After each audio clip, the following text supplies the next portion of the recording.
क्षितिज भाग 2। वाचन संजय चंसोरिया। काव्यखंड। हृदय सिंधुमती सीप समाना, स्वाति शारदा कहीं सुजाना। जो बरशई बर बार विचारू, होई कवित मुक्ता मनि चारू। 1857 जंग आजादी के शहीदों को सलाम। सन 1857 के बागी सैनिकों का कौमी गीत। हम हैं इसके मालिक, हिंदुस्तान हमारा, पाक वतन है कौम का जन्नत से भी प्यारा। ये है हमारी मिल्कियत, हिंदुस्तान हमारा, इसकी रूहानियत से रोशन है जग सारा। कितनी कदीम कितना नईम, सब दुनिया से न्यारा, करती है जरखेज जिसे गंगो जमुन की धारा। ऊपर बर्फीला पर्वत पहरेदार हमारा, नीचे साहिल पर बजता सागर का नक्कारा। इसकी खाने उगल रही सोना हीरा पारा, इसकी शान शौकत का दुनिया में जयकारा। आया फिरंगी दूर से ऐसा मंतर मारा, लूटा दोनों हाथ से प्यारा वतन हमारा। आज शहीदों ने है तुमको अहले वतन ललकारा, तोड़ो गुलामी की जंजीरें, बरसाओ अंगारा। हिंदू मुसलमान सिख हमारा भाई भाई प्यारा, यह है आजादी का झंडा, इसे सलाम हमारा। अब सुनते हैं सूरदास के पद। पृष्ठ संख्या 3 से 9। सूरदास। सूरदास का जन्म सन 1478 में माना जाता है। एक मान्यता के अनुसार उनका जन्म मथुरा के निकट रुनकता या रेणुका क्षेत्र में हुआ, जबकि दूसरी मान्यता के अनुसार उनका जन्म स्थान दिल्ली के पास सीही माना जाता है। महाप्रभु वल्लभाचार्य के शिष्य सूरदास अष्टछाप के कवियों में सर्वाधिक प्रसिद्ध हैं। वे मथुरा और वृंदावन के बीच गौ घाट पर रहते थे और श्रीनाथ जी के मंदिर में भजन कीर्तन करते थे। सन 1583 में पारसौली में उनका निधन हुआ। उनके 3 ग्रंथों सूरसागर, साहित्य लहरी और सूरसारावली में सूरसागर ही सर्वाधिक लोकप्रिय हुआ। खेती और पशुपालन वाले भारतीय समाज का दैनिक अंतरंग चित्र और मनुष्य की स्वाभाविक वृत्तियों का चित्रण सूर की कविता में मिलता है। सूर वात्सल्य और श्रृंगार के श्रेष्ठ कवि माने जाते हैं। कृष्ण और गोपियों का प्रेम सहज मानवीय प्रेम की प्रतिष्ठा करता है। सूर ने मानव प्रेम की गौरव गाथा के माध्यम से सामान्य मनुष्यों को हीनता बोध से मुक्त किया, उनमें जीने की ललक पैदा की। उनकी कविता में ब्रज भाषा का निखरा हुआ रूप है। वह चली आ रही लोकगीतों की परंपरा की ही श्रेष्ठ कड़ी है। यहाँ सूरसागर के भ्रमर गीत से 4 पद लिए गए हैं। कृष्ण ने मथुरा जाने के बाद स्वयं न लौटकर उद्धव के जरिए गोपियों के पास संदेश भेजा था। उद्धव ने निर्गुण ब्रह्म और योग का उपदेश देकर गोपियों की विरह वेदना को शांत करने का प्रयास किया। गोपियां ज्ञान मार्ग की बजाय प्रेम मार्ग को पसंद करती थीं। इस कारण उन्हें उद्धव का शुष्क संदेश पसंद नहीं आया। तभी वहां एक भौरा आ पहुंचा। यहीं से भ्रमर गीत का आरंभ होता है। गोपियों ने भ्रमर के बहाने उद्धव पर व्यंग बाण कसे। पहले पद में गोपियों की यह शिकायत वाजिब लगती है कि यदि उद्धव कभी स्नेह के धागे से बंधे होते तो वे विरह की वेदना को अनुभूत अवश्य कर पाते। दूसरे पद में गोपियों की यह स्वीकारोक्ति कि उनके मन की अभिलाषाएं मन में ही रह गईं, कृष्ण के प्रति उनके प्रेम की गहराई को अभिव्यक्त करती हैं। तीसरे पद में वे उद्धव की योग साधना को कड़वी ककड़ी जैसा बताकर अपने एकनिष्ठ प्रेम में दृढ़ विश्वास प्रकट करती हैं। चौथे पद में उद्धव को ताना मारती हैं कि कृष्ण ने अब राजनीति पढ़ ली है। अंत में गोपियों द्वारा उद्धव को राजधर्म याद दिलाया जाना सूरदास की लोक धर्मिता को दर्शाता है। पद 1। ऊधो तुम हो अति बड़भागी, अपरस रहत स्नेह तगाते, नाहिन मन अनुरागी। पुर इनी पात रहत जल भीतर, तारस देह न दागी। जो जल माह तेल की गागरी, बूंद न ताको लागी। प्रीत नदी में पाऊं न बोरियो, दृष्टि न रूप परागी। सूरदास अबला हम भोरी, गुरु चांटी जो पागी। 2 मन की मन ही मांझ रही, कहिए जाई कौन पे ऊधो, नाही परत कही। अवधि आधार आस आवन की, तन मन बिथा सही। अब इन जोग संदेशन सुन सुनी, बिरहिन बिरह दही। चाहती हुती गुहार जितहि तैं, उततें धार बही। सूरदास अब धीर धरहि क्यों, मर जादा न लही। 3 हमारे हरि हारिल की लकरी, मन क्रम बचन नंद नंदन उर। यह दृढ़ करी पकरी, जागत सोवत स्वप्न दिवस निसी। कान कान जगरी, सुनत जोग लागत है ऐसो, जो करुई ककरी। सुतो व्याधि हमको ले आए, देख सुनि न करी। यह तो सूर तिनहि ले सौंपो, जिनके मन चकरी। 4 हरि है राजनीति पढ़ी आए, समुझी बात कहत मधुकर के, समाचार सब पाए।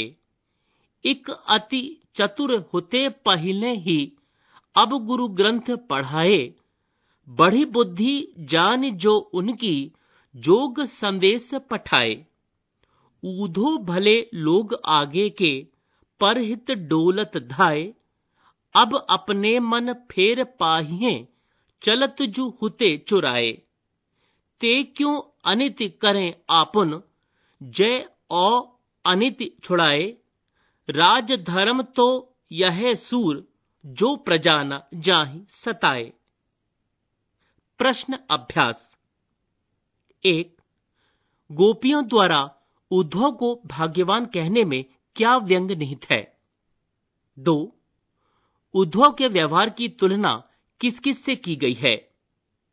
3 गोपियों ने किन किन उदाहरणों के माध्यम से उद्धव को उलाहने दिए हैं।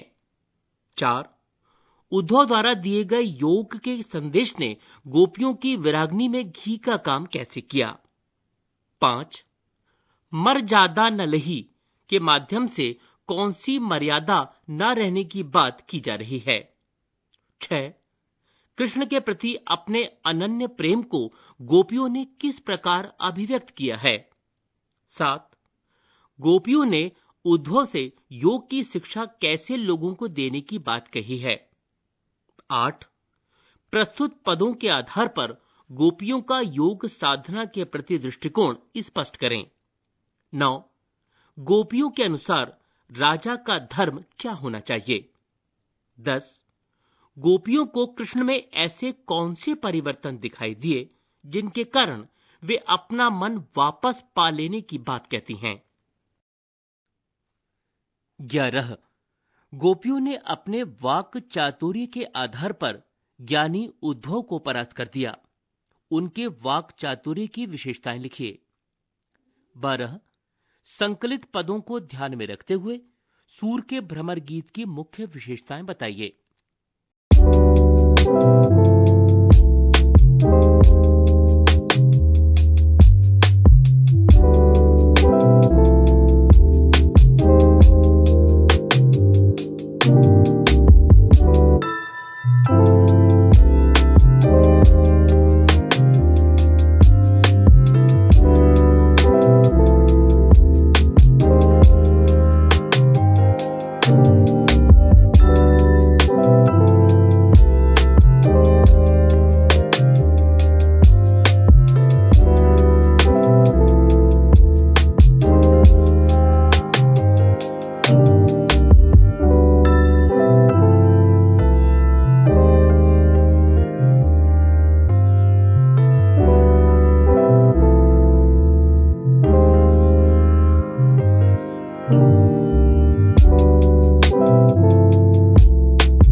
रचना और अभिव्यक्ति।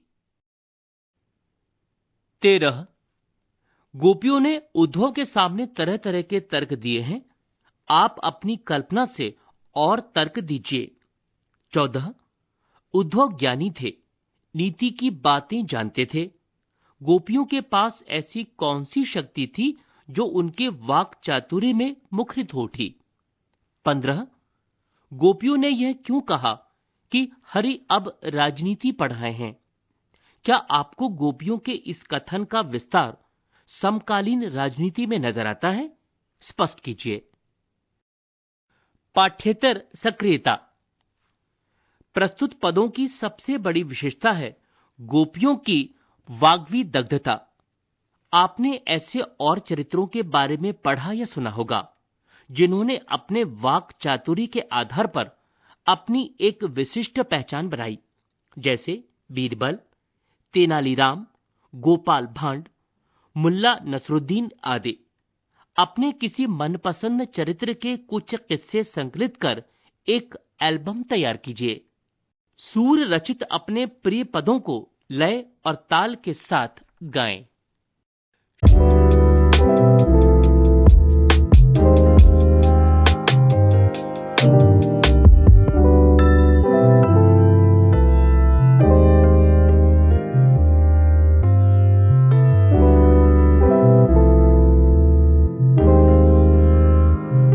शब्द संपदा।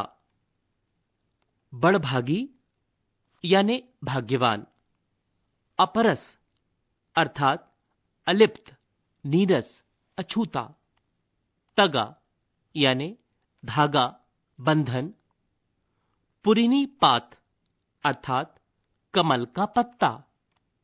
दागी अर्थात दाग, धब्बा। माह यानी में।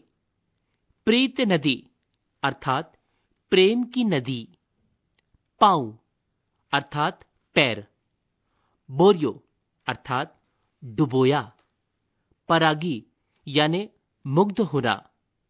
गुड़ चांटी जो पागी। जिस प्रकार चींटी गुड़ में लिपटती है, उसी प्रकार हम भी कृष्ण के प्रेम में अनुरक्त हैं। आधार अर्थात आधार। आवन यानी आगमन। बिथा यानी व्यथा।